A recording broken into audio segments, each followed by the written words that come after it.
ఏంటమ్మా? ఏంటి sudden surprise? ఓ విషయం మాట్లాడదామని. రా కూర్చో.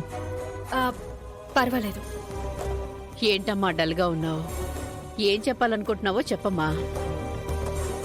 రేపు నేను నా బావతో కలిసి వరలక్ష్మి వ్రతాన్ని చేసుకుంటున్నాను. అత్తయ్య వాళ్ళందరూ మా ఇంటికి వస్తున్నారు.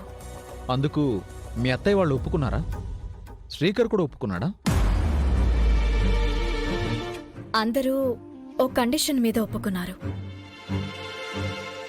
జాతర అయిన తర్వాత అమ్మవారు నా ఇంటికొచ్చింది. ఇప్పుడు ఆ విగ్రహం తిరిగి ఆ ఇంటికి తీసుకువెళ్ళడానికి వ్రతానికి ఒప్పుకున్నారు. అంటే ఇక్కడ కూడా వాళ్ళదే డామినేషన్, వాళ్ళ స్వార్థం కోసం మాత్రమే ఒప్పుకున్నారన్నమాట. ఏదైతేనే ఈ పూజ వలనైనా నా బావ నన్ను అర్థం చేసుకుంటాడేమోనని అనుకుంటున్నాను. ఏ విషయం చెప్పడానికి వచ్చావమ్మా? కాదమ్మా, నిన్ను నన్ను ఇన్వైట్ చేయడానికి వచ్చింది. I'm right? రమ్మని చెప్పడానికి కాదు, రావద్దు అని చెప్పడానికి వచ్చాను. దగ్గర వాళ్ళని ఎవరైనా ఫంక్షన్కి రమ్మని చెప్తారు, రావద్దని చెప్పరు. ఇలా అంటున్నానని ఏమీ అనుకోవద్దు సత్య.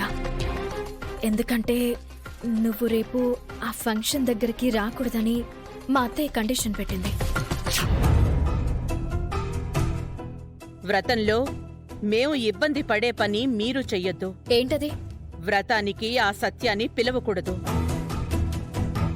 అంతలా చెప్పిన తర్వాత కూడా నేను నా జాగ్రత్తలో ఉండకపోతే నాది తప్పవుతుంది. నా కుటుంబానికి నేను మరింత దూరం అవుతాను. దయచేసి నువ్వు రావద్దు. పొరపాటున ఏదైనా పనుండి ఆ దారిలో వచ్చినా కూడా నా ఇంటి గేటు దాటద్దు. ఇది చాలా సీరియస్గా తీసుకోవాల్సిన విషయం.